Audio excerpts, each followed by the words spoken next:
this from Centro, or? Yes. Okay. So thank you guys for being here. This is, we're going to try and make this less formal. We're waiting on one person, and things are running just a few minutes behind because the last meeting that was in here went a little bit long. So maybe about 5 more minutes. Hey. Hi. What's going on? How are you doing? How are they going to take it? Yeah. Anywhere in this.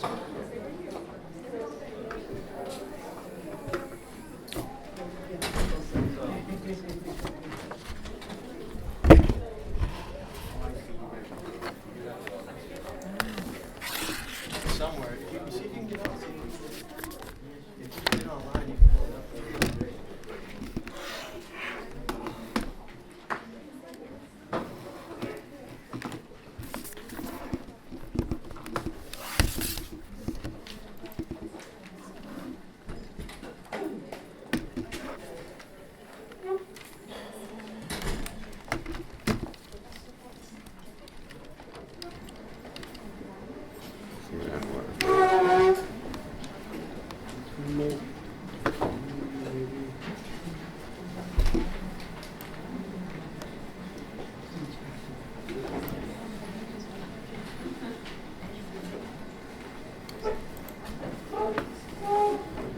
Everybody look away.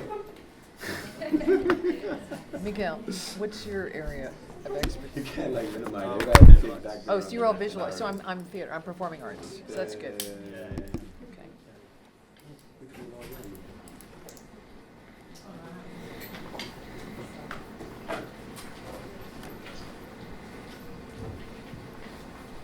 I'm not actually logged in through the actual like web page. Sign up.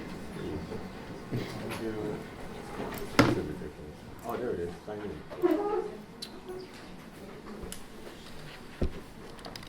So, okay. So when we should just go to this one.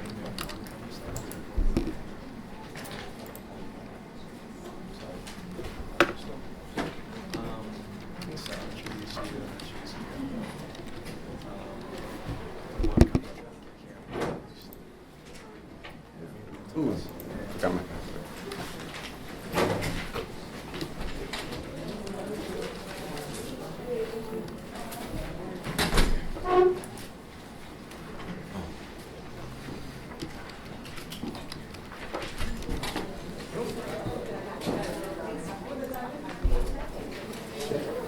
Got my password. Something else.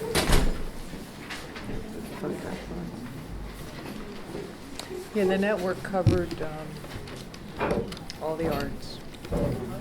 Museum. We had filmmakers. I think what we can just talk. We can talk a little bit more about that when there's a broader discussion. Maybe other people here who might have been involved in that. I'm curious to know. Not in this room. No? No. Okay. No, it was a small group. I know who everybody was. Yeah. Okay. Raps. So then, yeah, I want to save that conversation for the sort of like the larger conversation afterwards. Then rather than the formal presentation. Mm-hmm. Just because it wasn't. Yeah, of course. What's this at?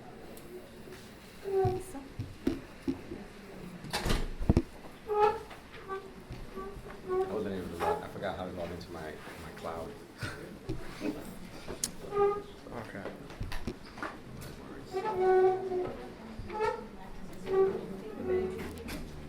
Did you bring? I can just like pull up images online. Just a regular like banner. That's not a problem.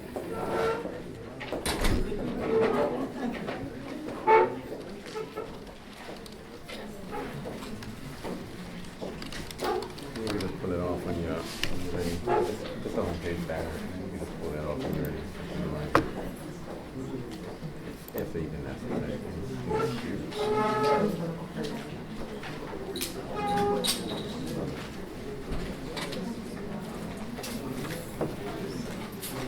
Okay. So go ahead and jump in here.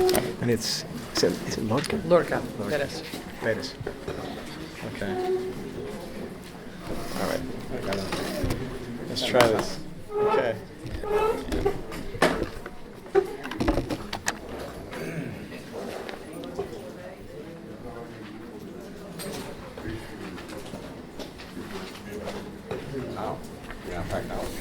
Okay. Good. So, okay. Thank you guys for being here. This is a lot more people than we had expected initially, so I was originally hoping this would be a little less formal and we would have more of a space. We can still make it less formal in order to make it more conversational, but the whole idea of this kind of session is not so much for it to be a panel presentation as it is to be sort of a breakout session or conversation around sort of possibilities for artist-led strategies, cultural-led strategies of resistance that deal specifically with the crisis in Puerto Rico. It was one of the things that we had been talking a lot about among the presenters. And we'll show sort of a few examples of projects that are by artists that are sort of working in real time in a responsive way to what's happening on the island. But a lot of this was also thinking of the role of the diaspora in terms of what's happening in Puerto Rico, in terms of how do we respond, what are the implications for the diaspora, what's the possibility for working in tandem with artists both here and there in ways that help to sort of educate, create awareness, and create some spaces, different spaces of resistance. So we're waiting on Juan Sánchez, who's delayed in transit. But we're going to go ahead and get started. When Juan comes in, we'll plug him in. My name is Miguel Luciano. I am an artist, a visual artist. I teach at the School of Visual Arts and multimedia, multidisciplinary artist. This is Adrián Viajero Román, who is also a multidisciplinary artist. Has a project called Defend Puerto Rico that he's going to present about. Edgardo de Miranda, you go by Miranda-Rodriguez? Or yeah. Edgardo Miranda-Rodriguez, who has La Borinqueña, which is a comic book that he developed that he's going to present about. And Lorca Perez, who just joined us, was part of the original creative network. And so just to give sort of a little bit of context to this, the panel sort of happened informally in a way that was originally designed differently around this idea of a creative network. I'm going to ask Lorca to describe that afterwards. Because originally this was not a representation of an actual creative network that was sort of convened informally, and it happened, for a couple of years, or a year? Mm-hmm. But the idea of this sort of like network where we sort of pool ideas and resources in ways that might be sort of like centralized and can build off that energy is a good one. It's not something that got sort of a lot of legs originally. Right. A lot of advocacy, though. Okay. So and I want to talk about sort of that possibility as well. So what we ended up having happen was with myself and Edgardo and Adrián and Juan we were all invited by Centro to sort of then have a conversation around kind of the work that we do. The Centro organized this. There was there's a lack of gender diversity on our panel that I want to acknowledge that has been critiqued. Well, Lorca just joined us this morning. In fairness, she joined us and Rosa introduced us this morning as to speak about this creative network. But in terms of the original panel, it's like there's a really valid critique about how this was organized.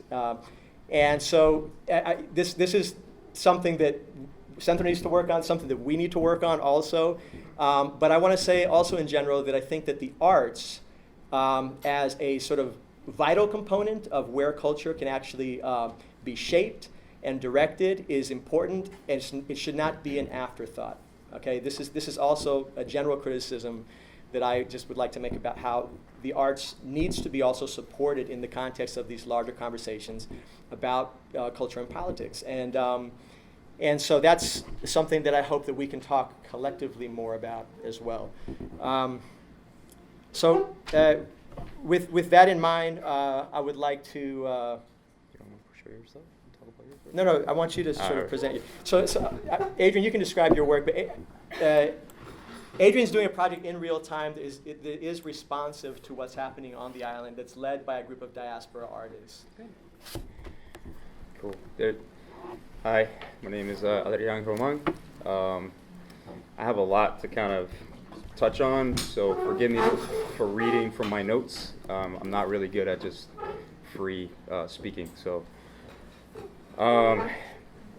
basically, where's my little controller here? Cool. Yeah, man. For those of you who are not familiar with my work, I'm a multidisciplinary artist from Brooklyn, New York. My work is informed by issues of race, migration, identity, and the personal and historical memory of these two worlds that I inhabit: the tropical landscapes of Puerto Rico and the overpopulated cityscape of New York. I'm also the co-founder of Defend Puerto Rico, which is what we're going to talk about today. Defend Puerto Rico is a multimedia project designed to document and celebrate Puerto Rican creativity, resilience, and resistance, seeking to deepen connections between Puerto Ricans on the island and throughout the diaspora, in hopes of nurturing greater solidarity, collaboration, and kinship. Our vision is to use an interactive multimedia platform to amplify the voices of everyday Puerto Ricans working to build a new Puerto Rico. Sorry, should have skipped to that, sorry. To build a new Puerto Rico where its land, people, and culture flourish. By using our people-centered approach by storytelling, Defend Puerto Rico hopes to capture the remarkable resilience and creativity of the Puerto Rican people as they navigate throughout the current crisis. In 2014, I traveled throughout the island doing research for my solo exhibition, Exodus. The exhibit focused on the rapidly increasing numbers of Puerto Ricans leaving the island to the United States in search of economic refuge. During this trip, it was apparent that the Great Migration was very real, affecting many, including my own family, drawing members to states of Florida and Texas. I mention this to highlight the fact that when I began my research, I thought I'd have the benefit of using the local news in Puerto Rico to support the new body of work I was creating, but to my surprise, the local news played a very small part. The lack of information regarding the crisis via mainstream media in Puerto Rico, let alone the United States, was minimal. Just gonna give him a second to, all right, sorry. Fast forward to after the opening of the exhibit.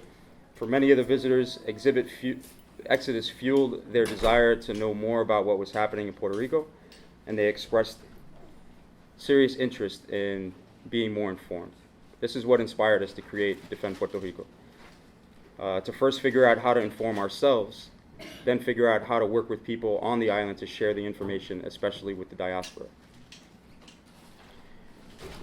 Our first project we launched was to produce a collection of short videos shot in Puerto Rico that would be released every couple of weeks on our website and social media pages.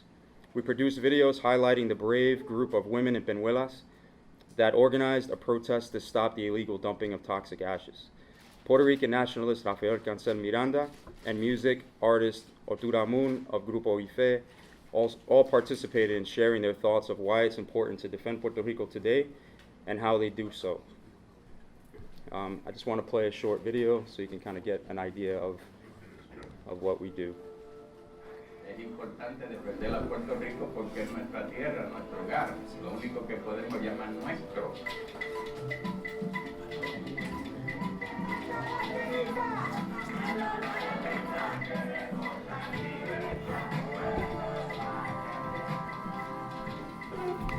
Defend Puerto Rico, first of all, starting off with the fact that it's in English. I received it as a message to people from outside of Puerto Rico, saying our motherland is under attack right now. I think what people have to understand that what has happened recently is the economic crisis in Puerto Rico has always existed. Muñoz Marin made an agreement with the United States to create the Commonwealth status of Puerto Rico, which is a sophisticated name, allowing to maintain their colonial rule over Puerto Rico. The people that I'm living with here in Puerto Rico are struggling with a lot of the same issues that we as African Americans have to struggle with, and one of them is people saying that we are less than human, or that we are unable to, or unqualified to determine the future in our lives.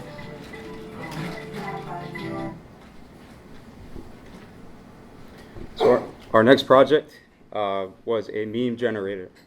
On August 31st, 2016, the first conference for Promesa was scheduled to be held at the Condado Plaza in San Juan. Simultaneously, protesters were planning to gather and stop this conference from happening. Many of us in the diaspora would not be able to physically be present for this moment, but still wanted to be in solidarity with the protesters. Understanding social media plays an important influential role in creating awareness and accelerating protest, we use this platform to create a meme generator.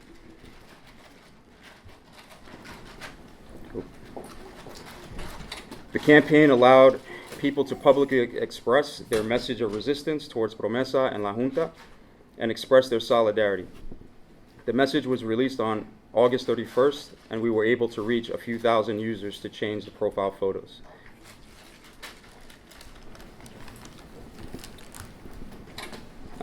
Continuing with the momentum from the support we were receiving, I began organizing our first art exhibition called Citizen, which focused on the complex relationship between Puerto Rico and the United States. On March 2nd, 2017 would mark the 100-year anniversary for the Jones Act, which granted U.S. citizenship to anyone born in Puerto Rico on or after April 25th, 1898. This became a significant turning point for the people of Puerto Rico. In an effort to nurture greater collaboration, Citizen featured 100 artists from the island and the diaspora, which included the panelists that are here with us today. With visual guidelines for the artwork to be 12 inches by 12 inches in size and a color palette of black and white, this created a visual consistency and commitment, acting as a metaphor to our unified voice and solidarity. Our opening reception was blessed to receive close to 300 visitors and about 1,000 visitors throughout the duration of the month. Receiving this amount of support by visitors proved that there is a desire for people to connect with Puerto Rico. The exhibit tour continues in July when it travels to Puerto Rico, followed by Orlando, Philadelphia, and then back to New York, and closes out a full year in March 2018 in Boston. I'd like to touch upon a couple of newer projects that we're working on. One of them being our education curriculum and 360 video content. We designed a comprehensive augmented reality timeline of Puerto Rico's history under U.S. occupation that allows for the user to gain content knowledge through the use of open source AR app called Blipper. Our Defend Puerto Rico social studies curriculum paints a radically more empathetic portrait of the history and future of Puerto Rico, inviting students to take a critical look at themes such as citizenship and resistance. Students will gain an understanding of how the acquisition of Puerto Rico paired with contradictory government acts ushered in the economic and political hardships that have plagued the island for decades and inspiring modern liberation movements.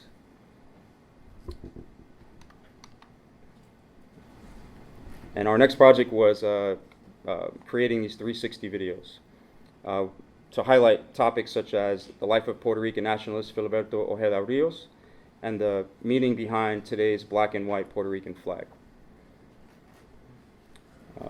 Whenever that changes. But to close, I'd like to take this time to say that this year's third annual Puerto Rican Day Parade in my neighborhood of Sunset Park, Brooklyn, will publicly announce the dedication to the parade in solidarity with the protesters in Puerto Rico, the students from the University of Puerto Rico, and with any group or individuals opposing Promesa and La Junta.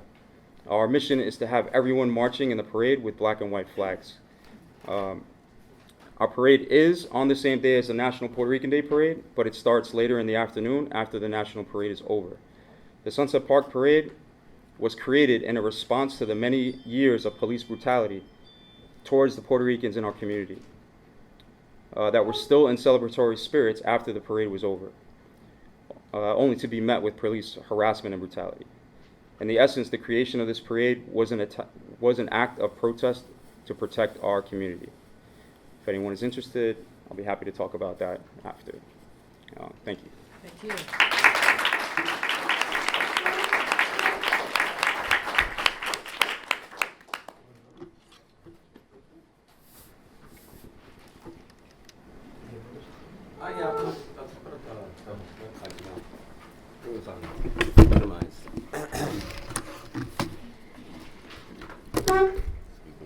How you doing?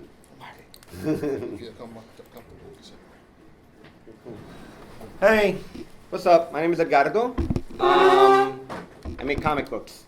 I had a tough act to follow with Adrián. About a year ago, almost exactly a year ago, I kind of reached critical mass in terms of like being concerned and aware of what was happening in Puerto Rico with the current debt crisis. But on top of that, environmental issues affecting the island. And then laid upon all of that was the apathy, particularly, and the misinformation and the lack of knowledge shared by the diaspora. Understanding that 3.5 million Puerto Ricanos live on the island, I also understood that 5 million of us live across the United States, 2 million of which are here in New York City. And understanding how those numbers will continue to shift, that like by 2020, there will be 1 million Puerto Ricans in Florida, for the first time outnumbering Cubans in the history of Latinos in the United States.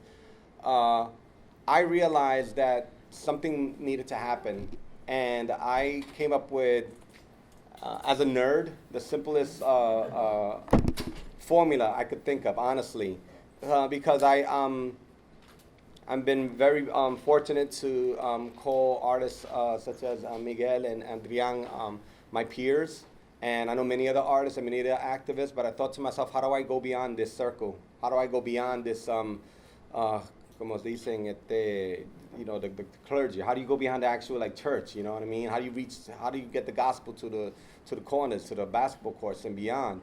And I thought about, I started thinking about how we are as Puerto Ricans. You know, the majority of us wave flags, put decals on our cars, have tattoos, wear bandanas, bikinis, you know, with our flag. And many of us don't even know the history of our flag, that the flag was actually created here in New York City. I like to refer to the flag as the original New Yorican. Understanding that, I saw that at the same time, mass media consumption is reaching critical mass, but it continues to consume superhero culture. From films to cereal boxes to t-shirts to action figures to video games, superhero culture is everywhere. But I was also very well aware that superhero culture wasn't reflecting a diverse audience. It wasn't reflecting us.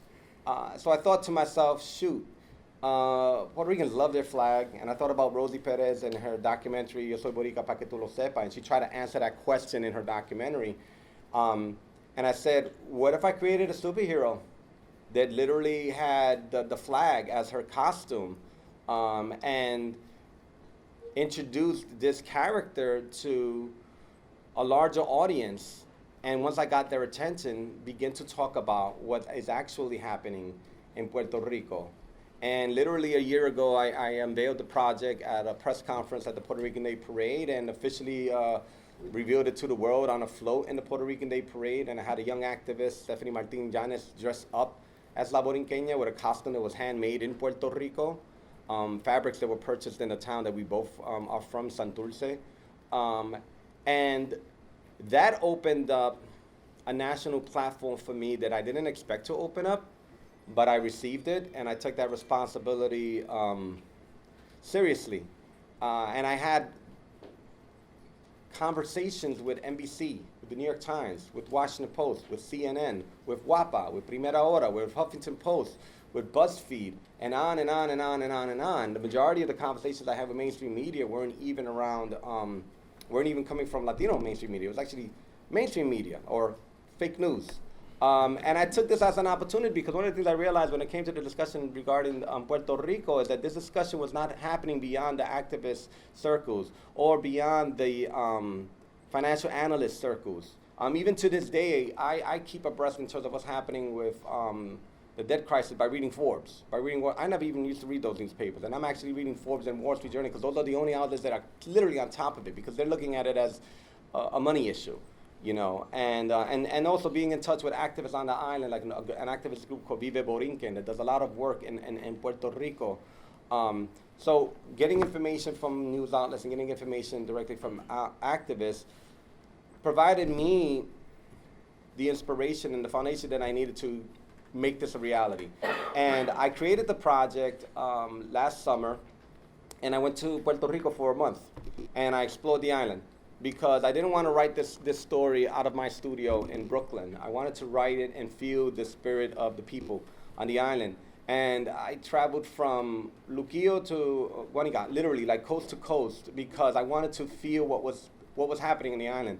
And I talked to everyone that I could, or observed everyone that I could, from my family to activists, to students, to meseros, anyone who was open to have a conversation with me. And that immersion fueled me to write the narrative that I did. And I released the first book in December of last year, which was the anniversary of the Puerto Rican flag. And I intentionally released it on that day because one of the things that I actually have always been aware of and continue to face is, unfortunately, the occasional prejudice of being a Puerto Rican born here in the United States and coming to Puerto Rico and not being received as a Puerto Rican. But I always like to refer to Malcolm X, who said, if a cat gives birth to kittens in an oven, does it make them muffins? Or the famous poem, Aunque naciera en la luna, So, and I also feel that as a Puerto Rican in the diaspora, I have a much more of a sense of responsibility to defend Puerto Rico. And that's why I created La Borinqueña, because I use my platform as a commercial artist, as a writer, and as an activist to reach a larger audience. And since the book was released, in just over a month, the first printing of the book was sold out. And I'm actually been touring the country nationally with the second printing of my first issue. And I've been having a conversation with students, with activists.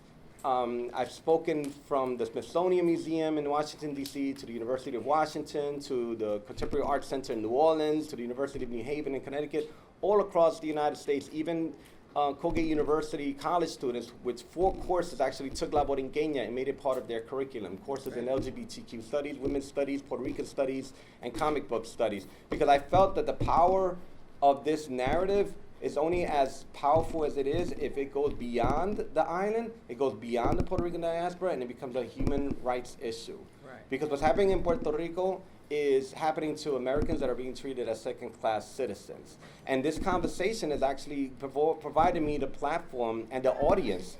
When I spoke in New Orleans, there was possibly 1 Puerto Rican in the audience of 300. When I was in Seattle, there were no Puerto Ricans in the audience. And it's important because it's grabbing the attention, particularly of young people, of millennials, because they see the injustice that's happening in Puerto Rico. And all this came out of this idea that I had to make a comic book. And I continue to go on tour. This summer I'll be going to Texas. This fall I'll be returning to Puerto Rico as a keynote speaker for the American Library Association's but their annual Reforma conference, and they're hosting it for the first time in Puerto Rico, and they've invited me to be a keynote speaker. And this is part of the work I'm doing, and this is why I created La Borinqueña, and this is why I'm here today. Thank you. Thank you.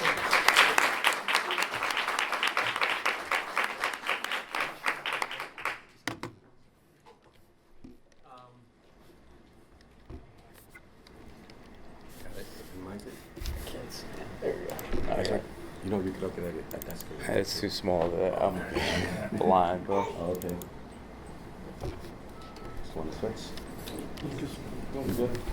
Okay, It should go automatically. Nah, you want to set it up that way? It should be going automatically. If it's not.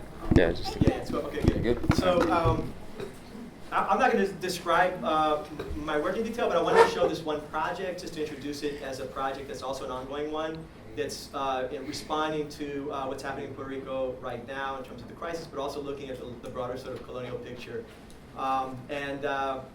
This was an exhibition, a solo exhibition called Ride or Die that happened at BRIC this beginning of the year in February.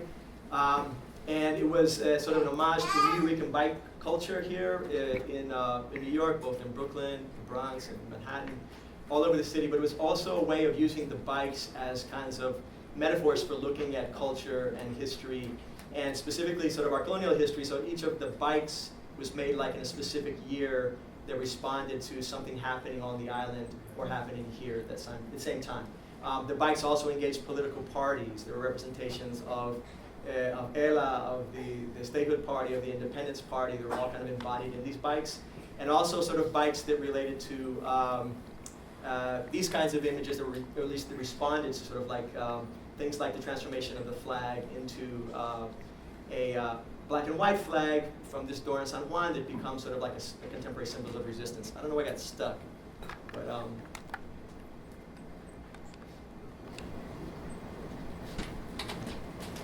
me see if I can click through. Sorry about that. No, I think this is the click-through. Okay. Yeah, I'll So- reset it. Yeah.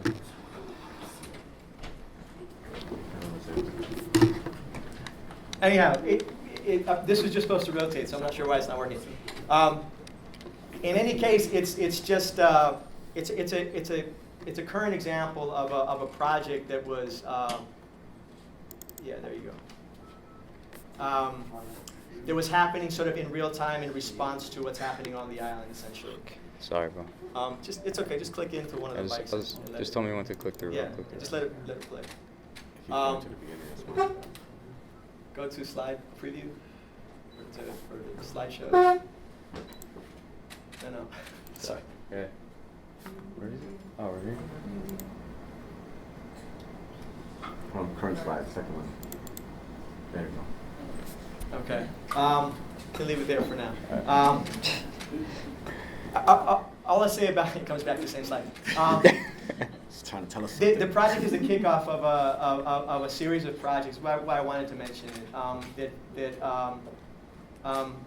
I'm working on now in response to the crisis. So I got a grant from certain foundations that looked specifically at what's happening on the island and its implications for Puerto Ricans in the diaspora. The reason I mentioned that, the reason that it was significant is because it certainly is a foundation that funds social justice and arts-related initiatives, but they don't fund Puerto Rico. And so it was a way of sort of getting issues dealing directly with Puerto Rico funded through an organization that was still very much rooted in the U.S. So I was very pleased that that could happen, but the whole process was, again, sort of challenging different spaces of agency even, and funding and support in order to actually have this, these issues looked at more critically. And so, I'm now working with Multidisciplinary as one of the, as my fiscal sponsor in a series of projects that will happen between now and 2018, looking at sort of the history of not just the crisis in the history of our sort of migration, but also the history of our community's response to crisis in general, right? Approaching the 50-year anniversary of the Young Lords, looking at also the 50th anniversary of some of our seminal institutions, the Taller Boricua and Museo del Barrio, the post-civil rights era as a time period that remembers resistance in a way that is still alive, and trying to activate intergenerational conversations around the possibilities of resistance today. In this case, specifically through the arts and sort of community-based art and action kind of workshops. So we can talk a little bit more about that maybe in a larger conversation, but I'll leave it at that.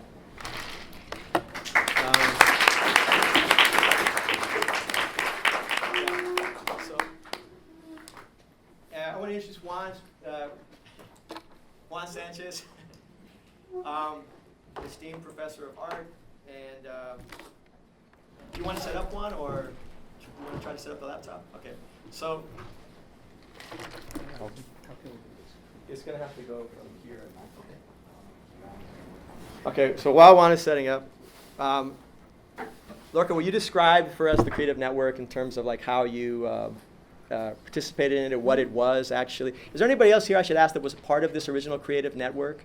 Anybody at all? No. Okay, so maybe you can give us like a history of what that actually was. Hi, everybody. So my name is Lorca Perez, and I'm a theater director, producer, and so I'm representing the performing arts. We have a lot of beautiful visual arts today, but in terms of the performing arts, the Creative Network was founded by Brenda Torres as an outreach from the governor's office of Puerto Rico to try to create a conversation between the mainland and the island in terms of arts. And there were 25 of us who were invited to participate as members of the network. We were all experts in our field, ranging from, Museo del Barrio onto filmmakers, media, people actually who were involved in television and film. I was representing theater. We had a few other Puerto Rican theater companies involved. And the idea was to sort of create an advocacy network of members in our field in New York City who are of Puerto Rican background. And we were hoping to create these RFPs, with bringing artists from Puerto Rico to work and educate in the schools here. And in turn, we would do an exchange, sending artists over to Puerto Rico. It was a great idea. Unfortunately, because of the fiscal situation, it was not actually, didn't really move forward. But what it did do is it created sort of a bond among these members of the network, and that we could all advocate for each other and spread the word in terms of what people were working on. And a lot of the work is political. Some of the work was not political. A lot of the work that I do is from a political and social political perspective. My theater company, Multi-Stages, our last several productions have been Puerto Rican playwrights. We worked with Desi Moreno Penson on a piece called Comida de Puta, as a matter of fact, about the bodegas and what's happening with Big Brother, if you will, moving into the Bronx and gentrification across the country. Across New York and the in different boroughs. And the piece we're working on right now is a Taino Puerto Rican musical called Temple of the Souls.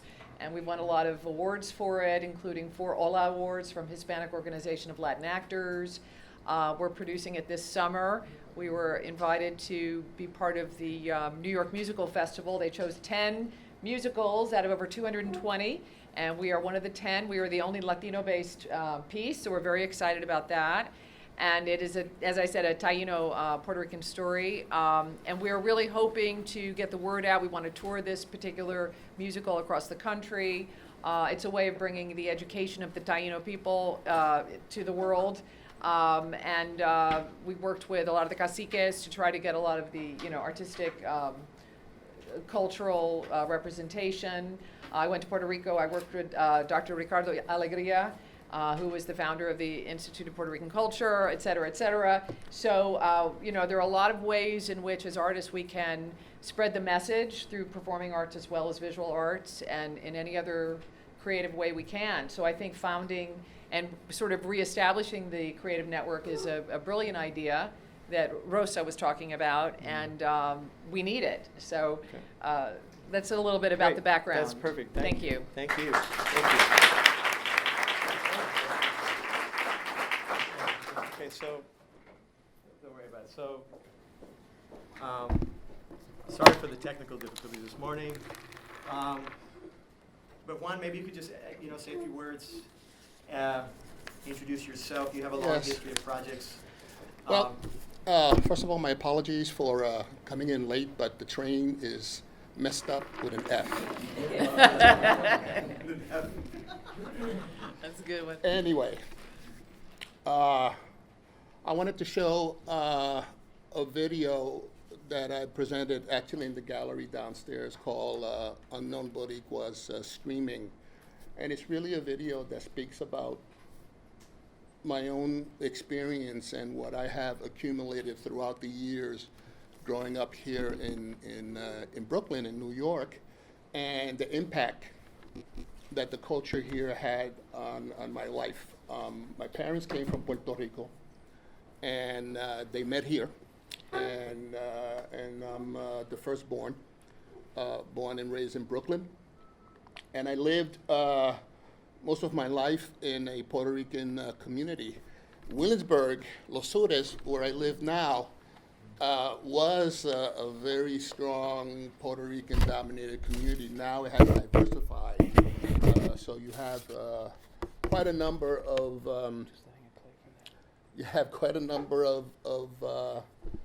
Dominicans and Mexicans and other people coming from South America, and it's still a Spanish-speaking community, and that's basically where I was raised, and that's how I was able to accumulate so much of my identity, because my parents, as Puerto Rican, lived a Puerto Rican life. And the culture and the holidays and everything that carried was part of my experience, but it was in Brooklyn. El Barrio de Brooklyn.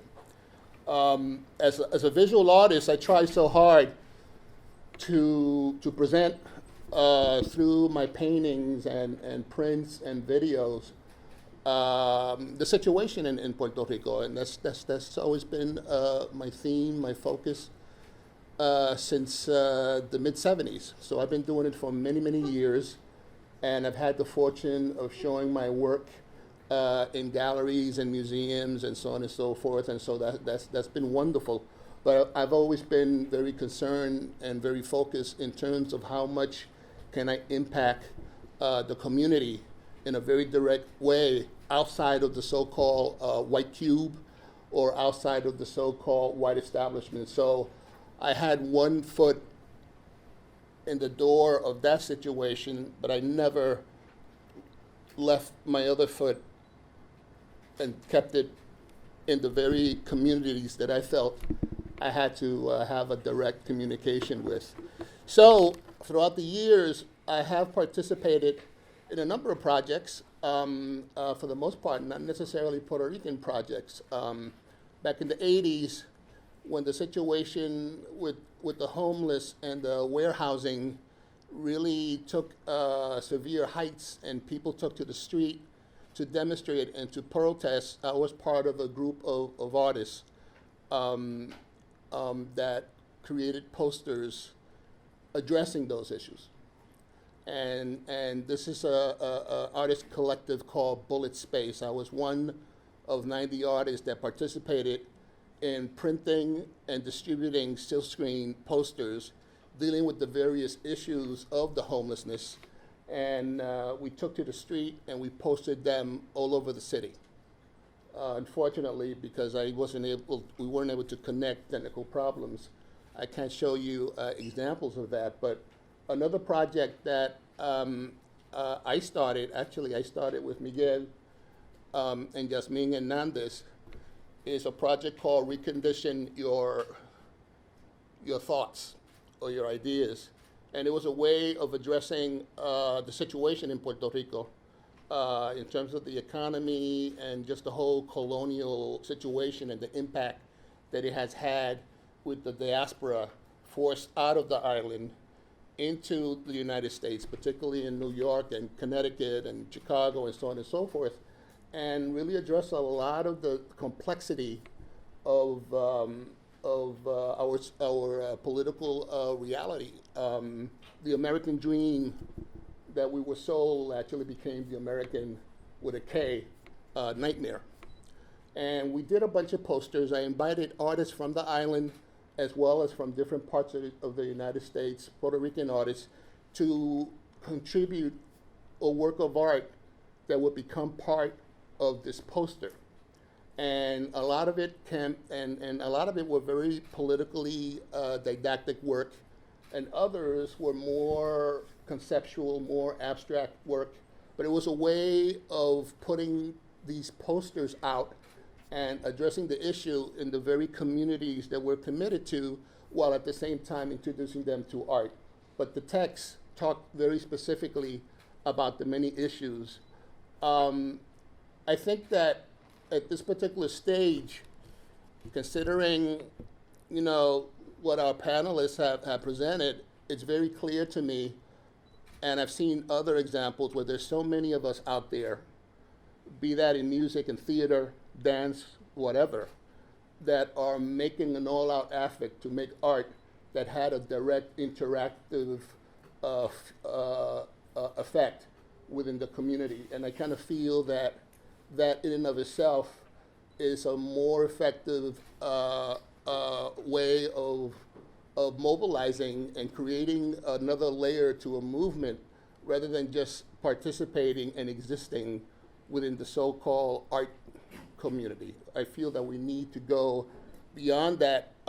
As stated before, the situation with Puerto Rico goes beyond just the question of Puerto Rico. It's actually an international issue, because the economic crisis is not just being affected in Puerto Rico, but we're beginning to see great signs of that all over the world. And people are hitting the streets and doing all kinds of manifestation to fight against that. So it's not a domestic issue. It's not just a national issue. It's an international issue, and it's definitely an issue that deals with human rights. Something that I need to say, though, because so much has been said by others here, that we need to figure out a way of how to go beyond getting together like a day like this and having this discussion. And we need to figure out a way of how we could do a follow-up so that all of this talk, which is being documented, and not only in terms of this panel, but all the panels that's taken place since yesterday, how are we going to turn that information into action? And that's something that perhaps in Centro should think about very seriously, with great appreciation, the fact that they initiated this conference this year and did one last year, and the result of that, I'm sure, are pretty outstanding. But I feel that I'm 62 years old. I've been doing this for a very long time, and only a number of us have really tried to manifest these things into action. Not to mention that a lot of the young artists, activists, are also doing that. And so I'm just a little tired of too much blah, blah, blah. And how can we create a movement incorporating everybody to really make things happen? I think that Adrián's project is one fine example. Even the idea of trying to infest the Puerto Rican parade in New York and in Brooklyn with a black and white Puerto Rican flag is something of incredible impact. And so we have to brainstorm and figure out ways so that when we do get together next year, not only the panelists, but those of us in the audience could participate and present what's going on and try to brainstorm as to how we can move forward. Thank you. Perfect. Yeah, thank you. So that's a perfect segue into this conversation in terms of I just like to go straight into sort of questions and feedback about. Part of the goal of this conversation is to create sort of actionable strategies for action. That's redundant, right? But strategies for action that we can come up with in a meaningful way. What do we want from our institutions? What do we want from each other, et cetera? Yes. Hi, I'm Marisol Ramirez. I'm the treasurer of the Puerto Rican Diaspora of New York, which happens to be the largest in the state of New Jersey. We've been around 56 years. We've been a part of these summits, and we are continuously looking to partner with organizations to get the message of the crisis in Puerto Rico. But there is a stigma, which we've come to encounter over the last year, that when we talk about the crisis in Puerto Rico and being an activist, it's related to the independent movement. So how do you use your art to transcend across the political parties to get that clear message that the crisis in Puerto Rico isn't just an independent movement, it affects all Puerto Ricans? And how can we partner with each other to get that message across to New Jersey? Because we try our best to New Jersey to partner with organizations that can bring the message to New Jersey. That's a good question. You want to take? Yeah, sure. I'll take some of that. I think one of the maybe main misconceptions is that people try to leave out how important it is that it is a colonial issue, right? So to try to remove that topic from what's going on in Puerto Rico, it's really difficult. And I think it's really important that so many people are gathering together to say, you know what, it is an issue of saying we're not tied to the independent movement in Puerto Rico, but we're saying it is a colonial issue, right? So, I think if there's any other groups or any other people that want to speak about the crisis in any other way other than saying it's not a colonial issue, I think that's what we've been seeing about the focusing on the debt numbers and the fiscal things, and not really how it's affecting the people in Puerto Rico, the humanitarian crisis, other than just the money. So how do we do that? I think we're all here to kind of talk about that. I don't know exactly. I should bring up a phenomena, though, that has happened with regards to Oscar Lopez, and also with regards to 11 other political prisoners that were pardoned by Clinton. I think one of the most amazing things that blew me away, and it kind of like gave me a sense of hope, because that question of how the body, that is to say Puerto Rico, be it there or here or anywhere, has been amputated into pieces, and then they don't want the pieces. They don't want the whole, for all the prejudices or whatever. But I think what was amazing is that there are so many people that went beyond political lines. And we're also talking about a number of statehooders that went behind the platform and celebrated the release of the 11, and even more so, celebrated the release of Oscar Lopez. And so something is going on, something is germinating in such a way that it's dying off this virus of segregation and separation from the whole, and it's uniting people more and more. I think it's the human part that is so important for us to talk about. It's the human part that I try so hard to talk about my work, not just a very cold, objective, political perspective, but to humanize people, even people who are not Puerto Ricans, into what the issue is about from a human level. I think that there's possibilities there. And more so, there's possibilities in terms of working with individuals and not just trying to approach parties or groups of people. There are individuals who would work with you, and in some form or another, these things will begin to open up. But it is a wall, but I feel that we could break through that to some degree. Great. Do you have a question, a couple first? Yeah, I wanted to say, when you were talking about how do we make this into action, the Centro was talking yesterday in another panel about how they were gonna try to get with the panelists and then get all their information to create all of these different panels, move them into action. And the Centro has all of our contacts that we register. Right. So I'm assuming they should be putting something out, and if they don't reach out to you guys, I think before you leave, you should reach out to them directly. Yeah. Well, I think with regard to that specific question, back then I was extremely hopeful. Okay, and I put that out as a way of kind of like putting a little pressure somehow. The pressure just has to continue, but it's not just, talking about El Centro, we also have similar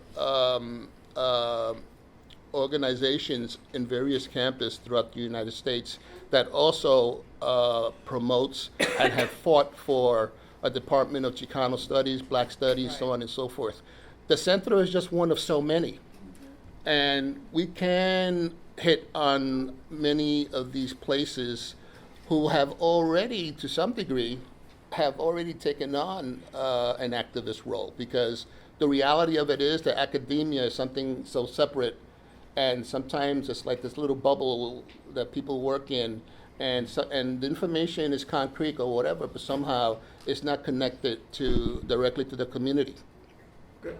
I wanted to say something else.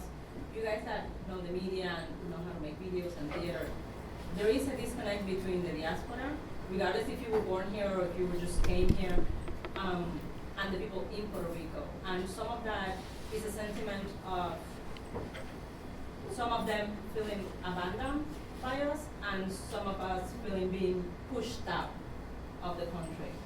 So I think if there is somehow a video or creating stories, real stories of the diaspora and how much they have fought to what we have here, to have now, that humanizes people, so that there is no, so that disconnect maybe is reduced a little bit if it cannot be eliminated, some people Right. will feel that however they want to feel, Right. regardless.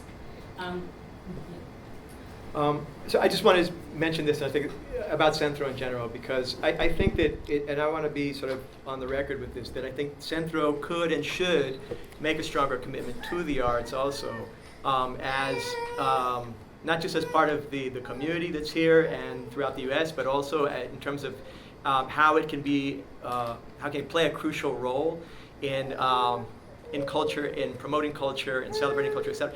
And so this is an ongoing sort of like issue also in terms of making our own institutions more accountable for and more responsive and more responsible and more involved and invested. So that this doesn't happen just like once a year as a symbolic conversation, but that there's actually support, and support that comes with funding, that comes with space, that comes with a real commitment.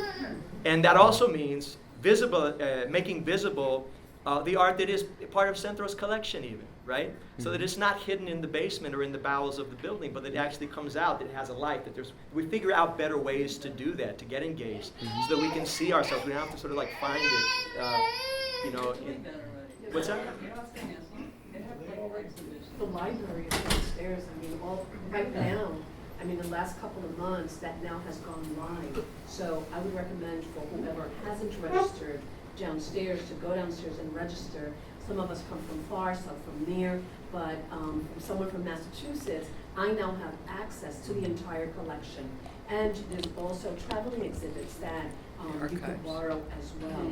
So I think that Centro has done a remarkable job within, it has taken years, but the last couple of months, it's gone live. So go downstairs and register.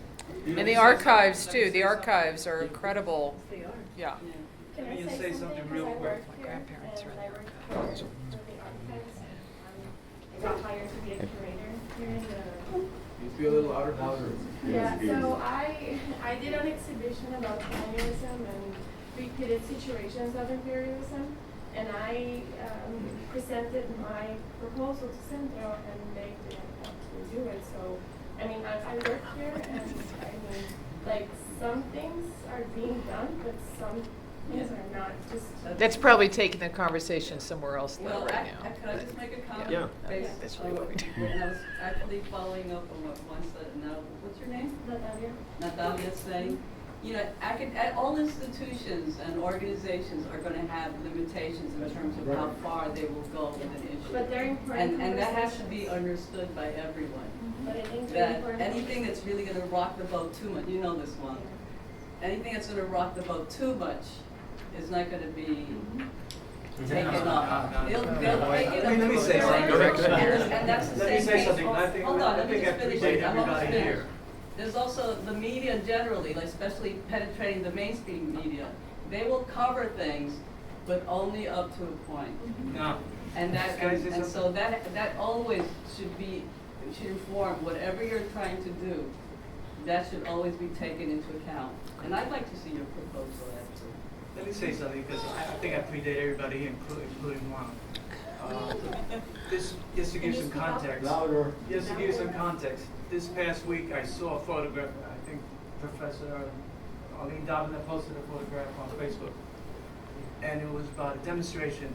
A little louder, please. It was about a demonstration, I think it was 1969, 1970. 1970 that we held at the Brooklyn Museum. And it had to be, it was about the lack of diversity in their exhibitions, the lack of diversity for Black and Hispanic artists. And I was there at that demonstration along with Marcus Dimas, Mike Vega, and a couple other people, Boricua. And one of the first comments on that particular photograph from one of the artists, a friend of mine, Maria Dominguez here, was, "Nothing has changed." Now, this was back in 1970. At the time I was working with Museo del Barrio. I was curator at Museo del Barrio. You see, it's more context. I was the first Puerto Rican. They had a Rockefeller Foundation Fellowship at the Metropolitan Museum of Art. And I worked with Edgardo on an exhibit of 20th century art that we took to the Institute of Culture. And Maria's comment was very poignant because I look back at it And this was 1970, and here we are now, 2017. Nothing has really changed with regard to the institutions, with regard to representation in their permanent collections. For every Rafael Ferrer, for every Carlos Osorio, for every Adrián that may be in a permanent collection, there's 100 Puerto Rican artists out there that are not represented. And what has to happen, and I just want to piggyback on what you said, is, and I'm a little bit more aggressive than what the lady said, you have to put pressure on these institutions. You really do. And you got to make it uncomfortable for them, because the lack of representation in the administration, the lack of representation in the permanent collections is galling. It sticks in my craw to think that here I am now, 68 years old, and we're still talking about this. But it's also important that we have No, we and can't be support nice, our but here's the thing, we institutions too, can't be like, nice about it. It's The important to time have. for being hold nice on, has hold on. passed. Right. Do we have Okay. other Yeah, yeah, please. Yeah. That's it. Okay. So you had, yeah. Yes, I'm the president of the North Puerto Rican Day Parade. Good. Last year, we did 2 drastic movements with the parade in the North Puerto Rican Parade. Been around for 56 years. One is the organization took a bold step to dedicate the parade to Oscar Lopez. Yes. Bravo. Yes. We honor Jose Lopez, Luis Gutierrez, all the force behind the Oscar Lopez movement. We honor in the Puerto Rican parade in North New Jersey. In addition to the organization, what we did was we took the arts. There was a traveling art exhibition from Oscar Lopez, Puerto Rico, Chicago, we went everywhere. We also commissioned it and brought it to Newark. What I say by that is how we tied all that in together was the organization that's in Jersey, because we're like 30 minutes away. But what we did was we opened up the eyes to another Puerto Rican existing in New Jersey, because our North Puerto Rican Day Parade, we get participation throughout the whole state, because we are one of the largest, and we probably one of the ones that are taking a strong step throughout the history of Puerto Ricans in North. In the 70s, when the Young Lords and all the madness that was going on with Puerto Rico, in North we had a Puerto Rican riot, following the fact that we as Puerto Ricans, we have to stand for what's ours. And like this gentleman just said right now, we're in the same spot that we were in the 70s. But there's a new way of doing things. Take those mechanisms that we got in our hands. Like right now, I'm 60 years old, and I happen to have in my hand a platform, and that platform is the North Puerto Rican Day Parade. I welcome everyone throughout the country of Puerto Rico to participate in the parade, because we are opening up another avenue to make it stronger with your project. I just had a conversation with Mr. Miranda about his project to bring it to Jersey with Rutgers University. I went to your exhibition. Yes. We went to your exhibition because we're those kind of Puerto Ricans. We try to live Puerto Rican and be everywhere that there's a Puerto Rican existed. We saw you talking to a young lady. We were there. We saw the whole exhibition. Amazing. We would love to bring that to North. What happens when you bring something like that to North? Now that's another fabric of Puerto Ricans that you're bringing into the movement. Now, we are non-political, of course. We don't lean one way or another, but we do lean Puerto Rican. We do definitely lean Puerto Rican, and that is our existence. In our decision to honor to dedicate the Puerto Rican parade to Oscar Lopez, we got calls from Puerto Rico, from police departments telling us that we're not going to participate this year after 30 years of participating in our parade, because we're dedicating the parade to Oscar Lopez.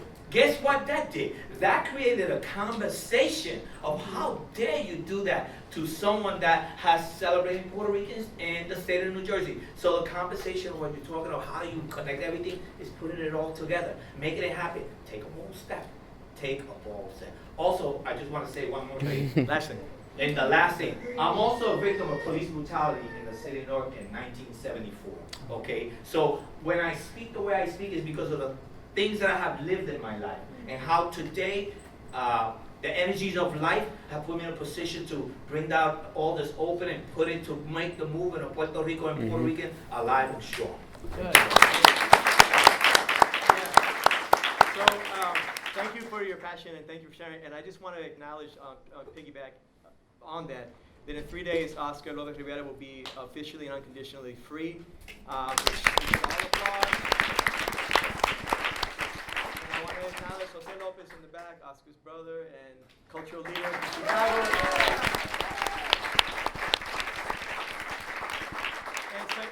And Oscar is a really important model, I think, in terms of thinking about the work ahead, because he has been able to sort of galvanize people's commitment to Puerto Rico, to Puerto Rican culture across political lines, and to think about this project of decolonizing in a way that everybody has sort of an investment is.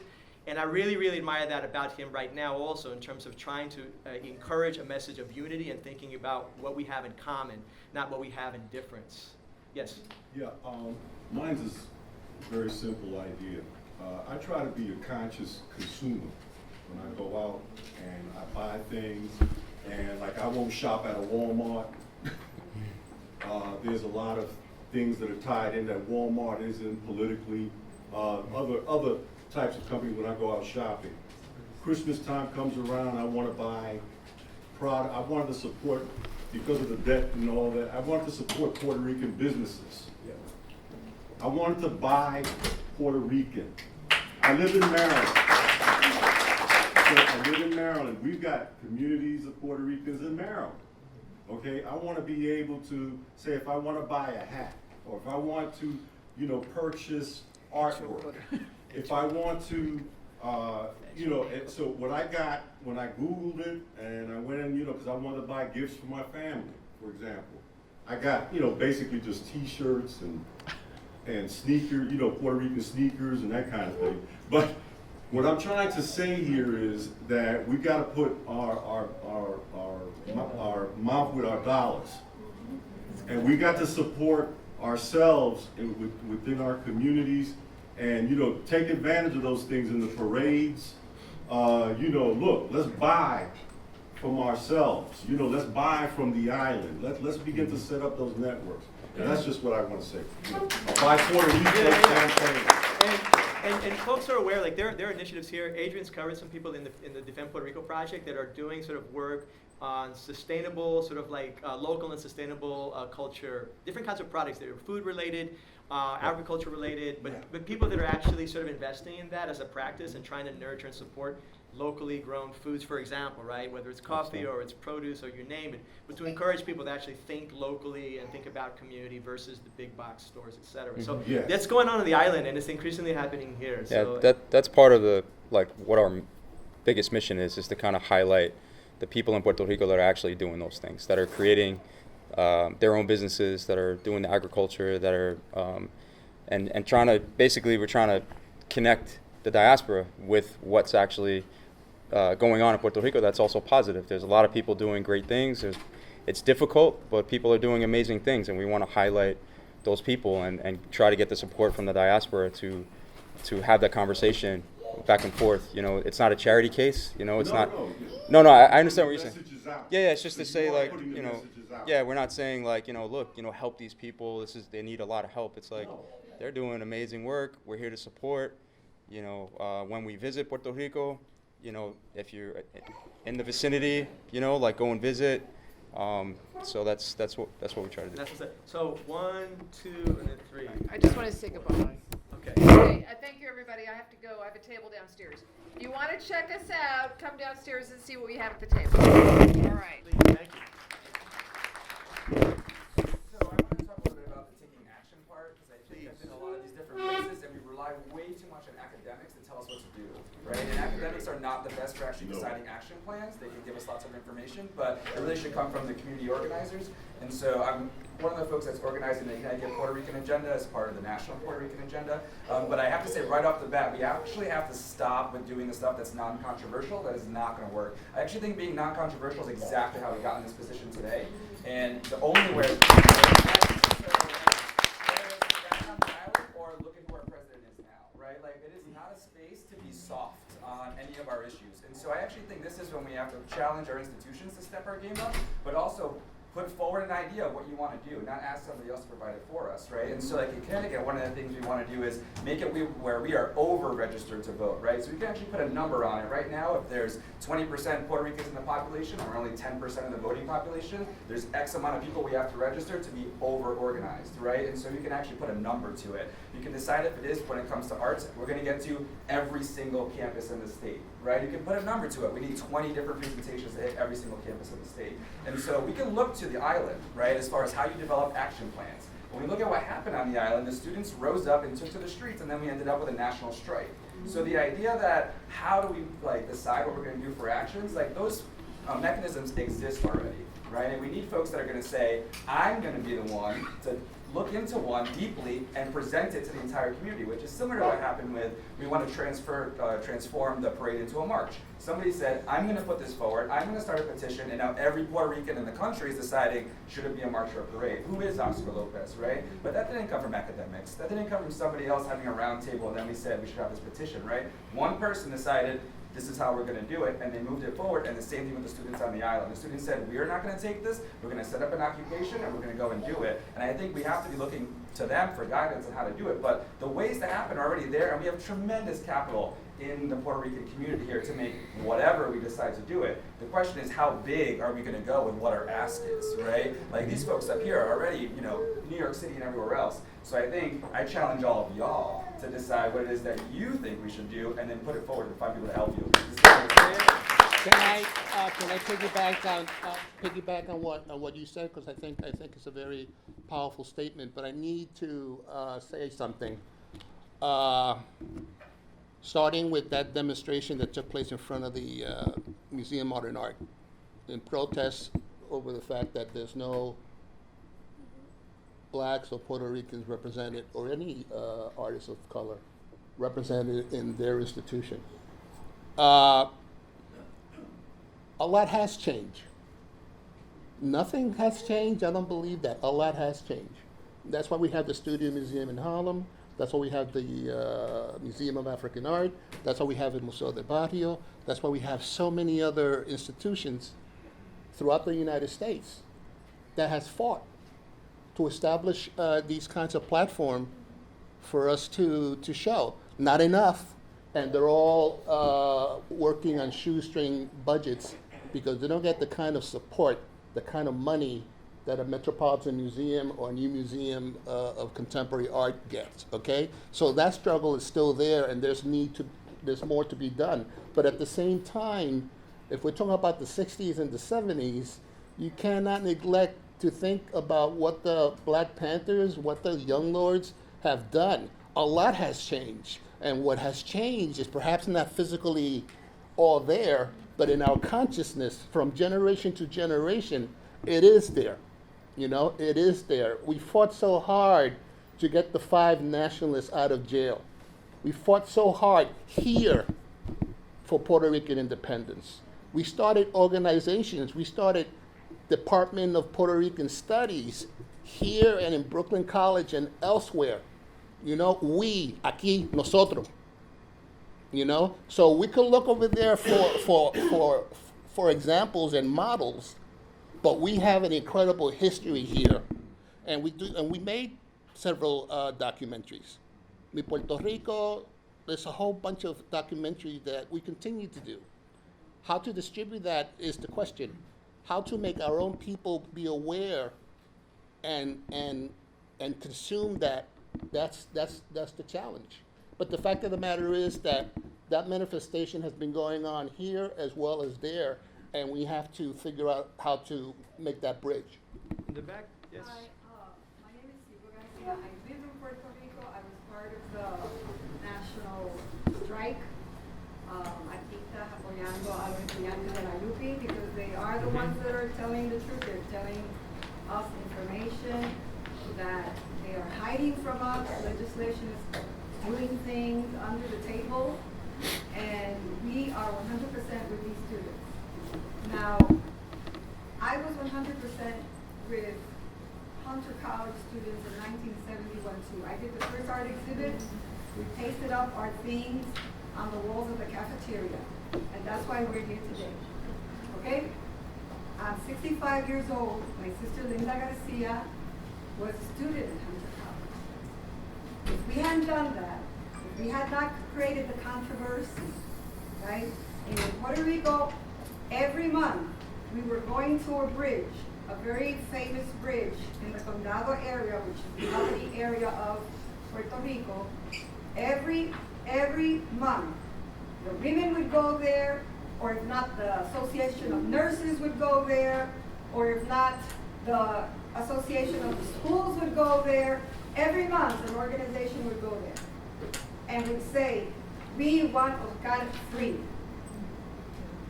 One of the things that I have noticed of this whole activity, and I agree with you, a lot has been done, but we have gone handsy-pantsy, and we have to reinvigorate the youth to organize. And I'm not talking about in an intellectual level. I'm talking about going into the barrio. Yesterday, when I got out of this building, and all of a sudden I had to go home, I didn't know how to get to the train. I got lost. And all of a sudden I said, hey, mira, pero si yo estoy en el barrio. You know, like I didn't know. And like once I was assaulted on 125th Street because I was doing an exhibit of Puerto Rico, because all my work is based on Puerto Rico. And this guy, you know, and I was afraid. I said, oh my God, you know, I'm in somewhere that nobody knows me. And I said, look, I have nothing. I only have these Puerto Rican prints. And the guy said, tú eres Latina, tú eres Boricua. Nena, ¿qué tú haces aquí? And he walked me back to the barrio area. I mean, things that happen, they're so weird. But we can't lose touch with the people is what I'm trying to tell you. We're losing touch with the people. If you don't organize with the people, it doesn't mean anything. What you're doing is just going to vanish. You have to do your work, you know, with the workers, with the students. Those platforms of the Festivales de Puerto Rico, Puerto Rican Diaspora are wonderful places to do work, you know, with, and to tie yourself up with. But also, you mentioned the word charity before. It's really important. One of the things that I'm a diaspora person, but in Puerto Rico, I've had a really hard time. You know why? They don't know about the diaspora. I teach Puerto Rican history like 20 years, and I'm the only one that talks about Arturo Schomburg. I'm the only one that talks about Bernardo Vega. I'm the only one that talks about Pura. You know, they don't, I mean, it's like everything is from here over there. We have to engage Puerto Ricans over there to understand what we're doing over here. So, yeah, and I think that's actually a really good point. And so I wanted, I want to take a couple more. You had, there was a hand back here and over here. So, yes, 1, 2, and then 3. And 4. We'll come back. So, my name is Román. I've been 5 years living in New Jersey. I kind of ended up here because I was a product of the university occupation in 2010 over in Maya West. And that was a really hard accident. It was I love it because I learned that really collectively is where we have the power, and that's what I carry with me the rest of my life. So I came to Rutgers because I was told by my professors in Puerto Rico who had come to Rutgers to study because of the 80s and 70s strikes that I could be who I was and do my scholarship as a Puerto Rican at Rutgers. And I found a community of Puerto Ricans at Rutgers that took me in where I could do my scholarship. What I couldn't do was organize. It was so hard. I said, oh, these people pay $15,000, $20,000 a semester. It's going to be so easy for me to organize. And Latinos and Puerto Ricans were the least active people in the activist sphere. You know, in the end, we were able to organize something because we all rallied around. And I don't know if you saw this, but in 2014, a real war criminal, not Oscar Lopez, a real war criminal, cuando Lisa Rice wanted to speak at my graduation, we kicked her out, and she couldn't come. Okay, so finally we were able to organize and do something, but you know, also like we don't hear these things.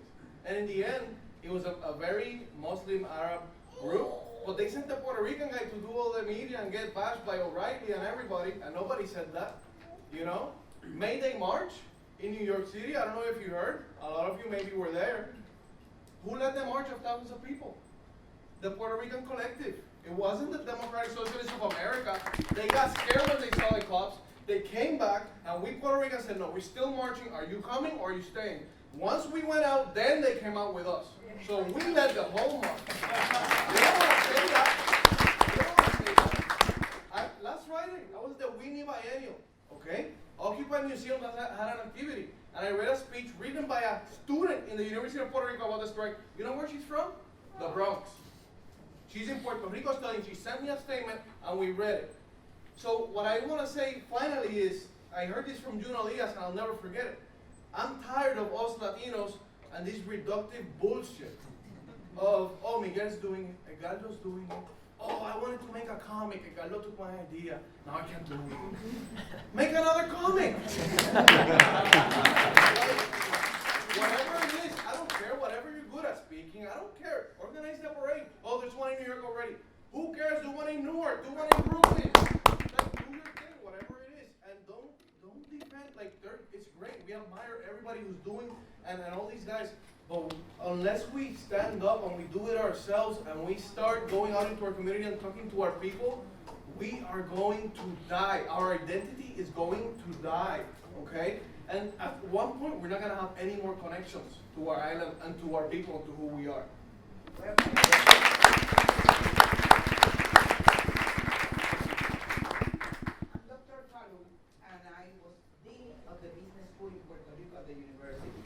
And then now I have developed the Palu Foundation, a non-profit here in El Barrio, in the heart of El Barrio. And we just spent over $100,000 in Puerto Rico to create jobs there. The situation there is very urgent. They're proposing 450 million cuts to the University of Puerto Rico. That means destroying the higher education in Puerto Rico. And they are proposing 180 public schools closed. A woman who's not even Puerto Rican is proposing it. That means destroying the public education in Puerto Rico. We really have to mobilize fast, and we have to decide to invest. We need to do the plan, yes, but that plan has to have a budget with dollars and cents assigned to it. And every one of you has some saving account. Let's get together how much everybody can contribute to really put in Puerto Rico project to create jobs. They need the jobs. They're living like the South. There are buildings. And Americans, white Americans are going there buying by cheap. Why don't we go there and buy on our own land? I see them coming there. I went there. I just put a business there last month, and we need people to invest to create jobs. So I ask you to join us and to do your own thing. Identify where would you like to invest, how much, and where, and let's do it. We have to stop talking bullshit. Yes, thank you. Yes. Say it loud, please. My name is Rodriguez. One of the first things I want to say is I want to salute you again. I went to see your show in Brooklyn. It was, I think, one of the most hugely successful shows that I have seen of a Puerto Rican artist in New York City. And frankly speaking, I'd like to see more of that. I don't want to wait 5-6 years to see just one really hugely successful show where there's one Puerto Rican in it. So being that this panel focuses on visual arts, what do we take today that we can come back next year if there is a Diaspora Summit number 3, that we can say, wow, okay, from this panel, we took 1, 2, 3 different suggestions, and we realized and we manifested them, that today this is what I did in my community. How do we take that divide, that political divide that has really separated our community, I think, just as much as the American community in general over the past 2 years, and use art per se to unite us. I see that in his example, he's using the image of the white and black flag to make a political statement, and that can be one way to unite us. I see Edgardo's use of La Borinqueña as a comic, a superhero to fight and defend as well. Our community, what do we take from this dialogue that we can convert into action? What are the steps? Let's say 1, 2, 3. Why do it? So engage the community? let's explore that for a minute. I know that we're wrapping up here. We can stay late if you can. It's totally up to you. But I'd like to explore that a little bit in terms of like concrete solutions, suggestions for action that are arts related. Okay, so there's we're clear we all need to do more, right? And we want to do more. So what are some suggestions for that? Yes, in the back. Okay, I have 3. Happiness, Puerto Rico, and I want to thank you all, the creative people, especially the people on the panel, for being our voice. You have the capacity to represent us throughout the U.S. and you know, being from Salinas, which is also known as the hunger route, and having already been living this crisis that is now generalized throughout Puerto Rico for many, many years, for decades. It's the story of Salinas, I would say. But so, you know, I see you all as the potential ambassadors for Puerto Rico, because there's just still so much confusion, even amongst our own people. And I have 3 specific suggestions. One is a really great creative project in Puerto Rico that's called Beta Local. Yes. You probably heard of Miranda-Rodriguez. Wonderful project. I think it's a great opportunity for artists to do immersion. We have to establish a connection and make sure we understand each other, right? I mean, that's the history of my life, having lived so much in Puerto Rico, but being born here. Another thing is, well, it's sort of related, the Allied Media Conference in Detroit is focusing on Puerto Rico issue. I mean, there's part of it is going to be on the Puerto Rico issue, so anyone can participate in that. And thirdly, I'm not a creative person. I mean, I'm just a consumer, right? But there's a really interesting project, it's Pepo para el Senado. I recommend that everyone see this. It's the story René Monclova does a parody on Puerto Rican politics, and although it's a comedy, it's great explanation of what happened, why, and the people who are in part responsible for the situation that we are in Puerto Rico, that tribalism, the political parties, you know, and just the crisis, you know, that has come about because of those issues. Great. Thank you. Thank you. Yes, here in front. And then in the back, I'm sorry. Yes. So my name is Miranda-Rodriguez, and I come from Chicago. And I want to address something that came up when you were talking about mainstream media does not cover these events and all that. And I have to say, I mean, I'm fed up with corporate media. We really need to create our own media companies. I'm working now with a company in Puerto Rico as a web radio station called Bonita Radio, and we are developing a new radio show called Desde la Otra Orilla that's going to address a lot of, you know, the issues that we've been talking about here. So we really need to create our own media companies. We cannot rely on corporate media to be covering our events. We have to tell our stories ourselves, because then you have, you know, New York Times did a story recently, very good, but we have to tell those stories from, you know, our own voices. Okay. And that's what we need to use those, you know, tools that we have available, you know, for ourselves. Yeah, I just want to touch on that as well. I think one of our missions as well for Defend Puerto Rico is we're using the new media. Like, we have to understand, like, we have to step out of our typical way of getting our information. So being the internet it's so broad, you can put out lies, you can put out the truth, but you're putting out information. So I think, you know, for us, we're trying to figure out new and innovative ways. We're using augmented reality. Like, you know, we're all creatives. Like, think outside of the box of how you could do something that you outside of your comfort zone, you know. And I'm not a media person, you know, with my traditional work, but I've learned certain things to understand how I could put out the message that I want. It's not going to be through the traditional way that I create my work. So, and it's been successful. So I think, you know, for us to kind of talk about those things as well.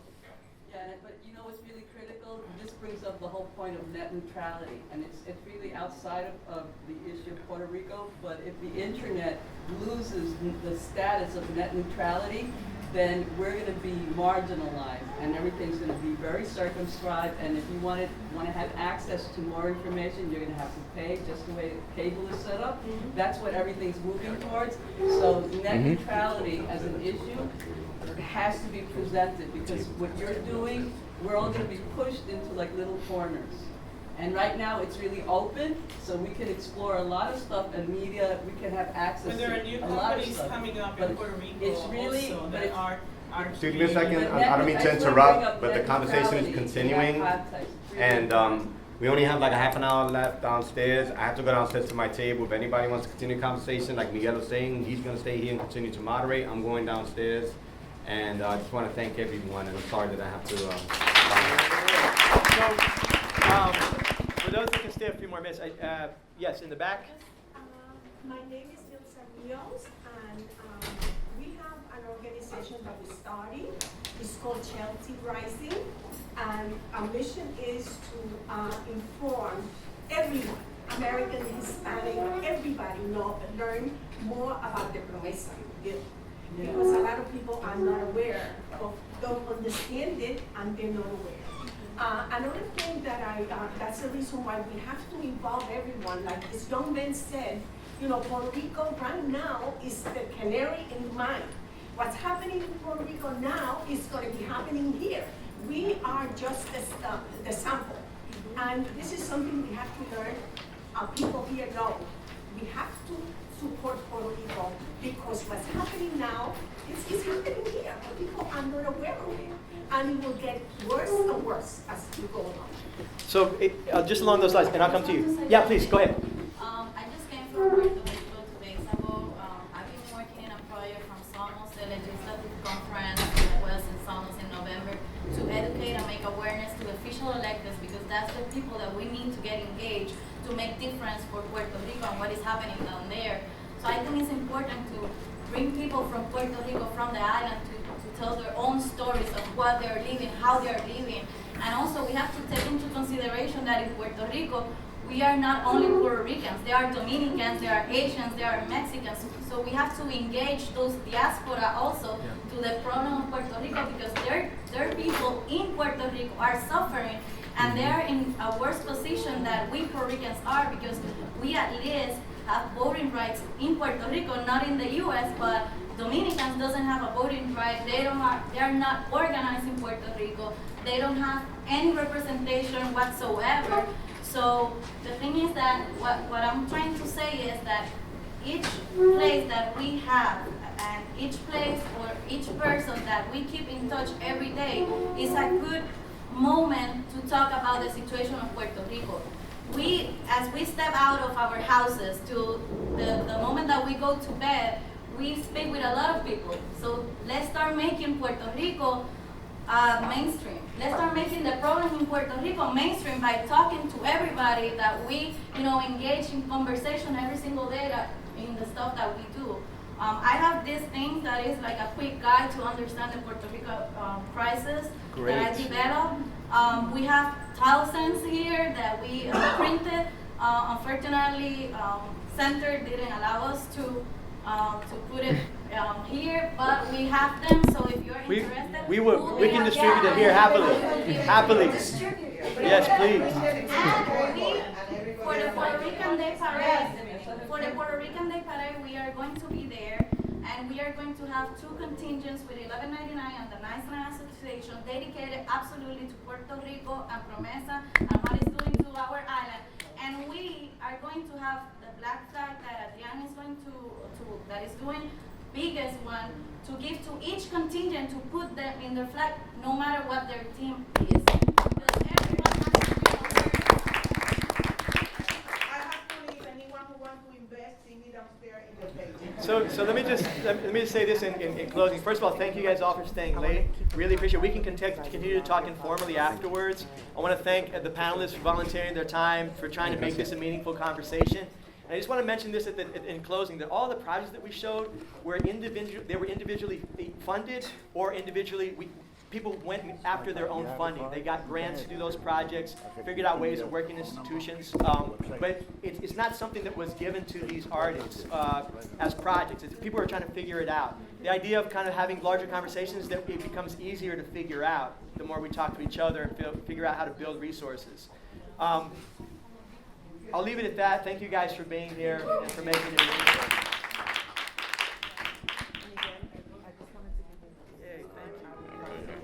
Yeah, please. Thank you for coming to the show, too. Oh, I love it. Really appreciate it. Can I get your information? Hola, ¿cómo Buenas. está? Es un placer verlo otra vez. Igual, Sí, ¿cómo sí, anda? Sí, estoy bien. Ay, me alegro que estás aquí. El libro que cogí el año pasado, ya 3 personas me lo han cogido prestado. Con su, estaba en el paquete el año pasado, con todito sus pinturas. Sí. Me lo llevé para Massachusetts y sigue cogiéndolo prestado. Me acordé. Adrián, una preguntita. ¿Cómo yo puedo comprar una de las banderas? Nosotros hacemos nuestros political statements on our 3 storefronts in Holyoke, Massachusetts. I'll write my Right? So I right could now. purchase it. Absolutely. That's the way we do it. That's the way we could We create the have small ones conversation. only right here. 12 by 18. I need We it. don't have larger. Oh, damn. It's just, again, it's like Miguel said at the end, everything is That's a good it's all idea. He's the guy self-funded. We're all like, So let me just share this with you. When I was looking for the LGBTQ Puerto Rican flag, I wrote to one of the flag companies, and I think it's called flags.com, and now they're producing it for us. Because yeah, no, I spoke to them about the flags. It's just, they're just expensive. They can make it, it's just, making I it paid here, a lot. it's expensive. Yeah. I paid a lot to get it done, and then I also got another company, another agency to do it. So let me have your information, and maybe I could get it reproduced myself. Sure. And do you have a copyright on it? No, the flag is not mine. It's not mine. The black and white flag is. Do we know is if for it's open. open? No, it's open. All right, so then But maybe it's, they can purchase a lot of it. Qué bien, qué bien. I guess the meaning behind it is also to make sure that whatever funding comes through the promotion of that flag gets repurposed somehow within movements of like, especially in Puerto Rico, like how are you contributing the funds, because that's where it started, that's where it originated from, the movement there. Let me have your email, and then this conversation is over because I bumped you. I'm sorry. I'm very busy. I hope they recorded this. Going to Teachers College. Oh man, you brought it. Thank you. MA in art education. So just finished her first year, so she's happy with what's happening. Yeah. We'll talk. Oh, and congratulations on that incredible award. Oh, thank you. Film. Thank you. Yeah, I'm getting ready to go into distribution soon. Okay, because I'm embarrassed to say I haven't seen it yet. It's just, Yeah, it's really held up because they want to, when they start distributing it, then they're going to do like screenings right now. Terrific. Well, that's a wonderful recognition. We're actually opening at the end of this month. I'll send you my email. I'm not exactly sure. We're opening our exhibit I'm making the hurdle. at the beginning of July. Alright, cool. So I'll send you my info. Whatever it is, I'll have them forward to you. Yeah, so you have it. You get it. I do, yes. ¿Qué tal? Bueno, bueno. Yo vine para I know. It just like, yeah, it didn't work before. I don't know. All of a sudden it works. Yeah, beautiful. Thank you for speaking up and for mentioning. I would love to get one of your pamphlets too, or your flyers. Yeah, I have more downstairs. Okay. I'm gonna give you the last copy that I have here, but we have more downstairs. Beautiful. Adrián, ¿cómo estás? Oh, excellent. I know, yeah. Yes. I haven't been there a while. No, I haven't been there a while. I'm sorry. Yeah, well, you know, it's okay. But no. But it's good to see you. It's good to see you. So I was wondering, I'll come downstairs and get one. I mean, this is critical. Like what we did in the show too is we tried to organize a panel. Yeah, a panel to try to make the core issues legible to a broad audience. So we did a whole panel on that, and Adrian's trying to do that in his project. Like we're all trying to do it because it's confusing, and especially the numbers are so daunting. But the way it's hitting people's pocketbooks and their homes and their mortgages and everything, like people are feeling it in lots of different ways. It's really easy to understand. But the bigger picture of what it means long term is abstract almost. People in the island, they don't even understand. Of course not. Things are happening so fast. Exactly. You know, right now, I said we have a dictator coming right now. It's a dictatorship because we didn't vote for that. And they make decisions that we are not, we don't agree on. Well, the thing is that the government is an ally of the whole person, and they are criminalizing the protest.